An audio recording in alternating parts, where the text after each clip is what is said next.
Hi everyone, Victor here again, and I welcome you to this lesson, which is creating and managing storage in Kubernetes and OpenShift.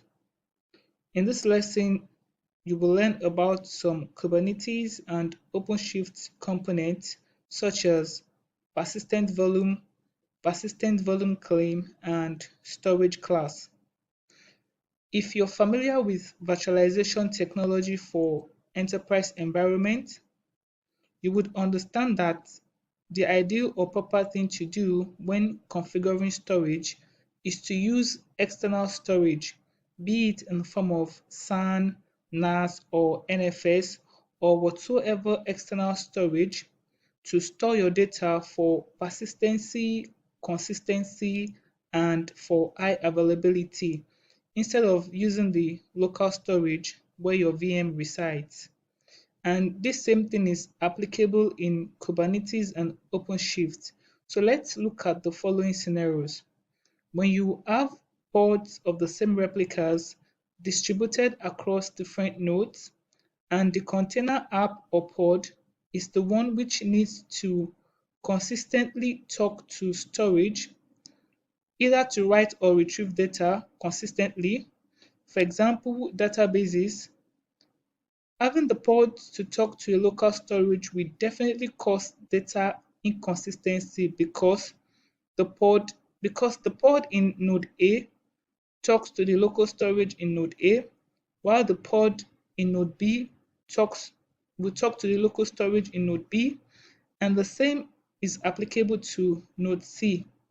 How is it even possible for the database application to be seen or have the latest or correct data? Hence, the ideal practice is that the port talks to an external or centralized storage. And even more so, like I've mentioned in one of our previous lessons, that pods are ephemeral in nature, meaning that a pod can easily die, and when they die, they are automatically recreated.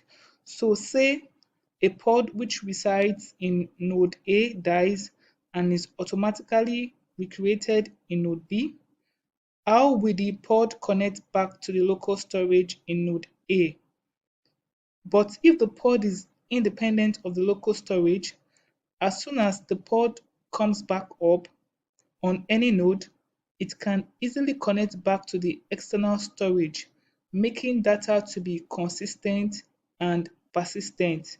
Therefore, for you not to have data corruption or data loss, using an external storage is the way to go in this case. This is not even only applicable to databases, it is also applicable to applications that need to read data from some sort of files or storage. For example, if you have apps that depend on each other, say two-tier apps, front end and back end, and it is configured to access data through a directory or some sort of files. To have data consistency, the way to go is to make use of an external storage. However, you may still configure your app to use a local storage as well as an external storage. It all depends on the way you want your application to function and how you want your environment to be. Just like in virtualization, where the whole cluster can crash, or where you would need to even tear down the whole cluster, the same can happen in containerization. So if the whole cluster goes down because your data or storage is independent of the cluster, your data is safe. So in summary, what we have been discussing are you can have a local storage or volume or a remote or centralized storage or volume. The local storage can be ideal in few cases, while the remote storage is ideal in many cases, just like the scenario we have stated. So, we want a storage that is independent of the whole cluster and, of course, separated from the pod life cycle so it can be persistent and available on all nodes. So, how are these PVs, persistent volumes, persistent volume claim, and storage class related to storage? Basically, there are two cluster users. We have the cluster administrator and the developer or application owner. And the job of the cluster admin is to provision a storage or volume and, of course, a persistent one, hence persistent volume. Persistent volume is the storage itself, and of course, storage can be a local hard drive, storage server, storage box, be it Dell, HP, Synology, and be it in form of any protocol, say NAS, SAN, NFS, or even cloud storage. And just like you would normally create a volume and map it to a server with your IQN for DAS or iSCSI or WWN for FC, you would also need to create a resource called persistent volume using the YAML and specify the storage parameters, that is, the volume size, the protocol, the storage IP, the volume mode, either read write or read only, etc. And you should also know that persistent volume is not restricted to a particular namespace. It is available to the entire cluster. And we will look at how to do this, how to create persistent volume as we go on in this course. Going forward, when the persistent volume has been created by the admin, the developer can now claim the persistent volume, hence persistent volume claim.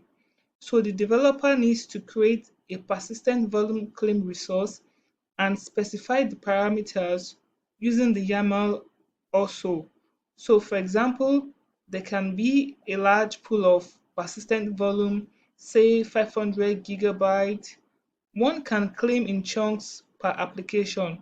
So one can claim 200 gigabytes for pod A and another 200 gigabytes for pod B, or even claim the whole volume.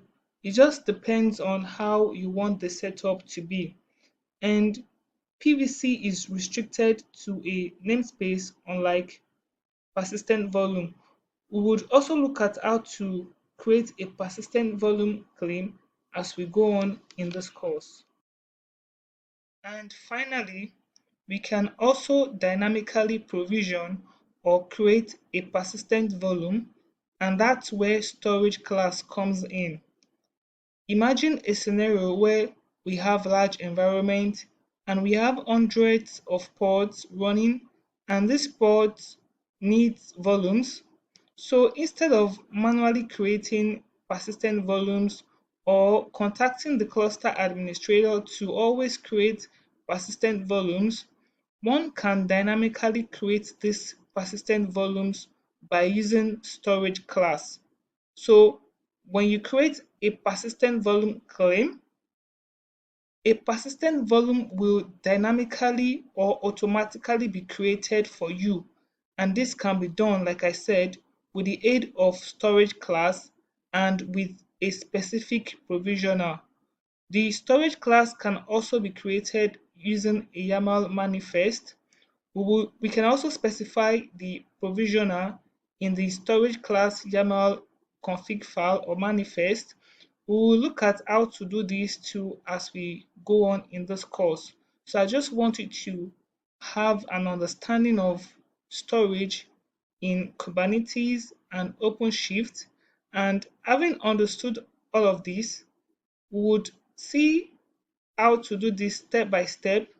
In the next lesson, we'll look at how to create a persistent volume claim, and storage class. So thank you for watching, and please don't forget to subscribe to this channel. Share, like, comment, and subscribe. When you do this, it will encourage us to do more. And thanks for watching once again. Bye for now.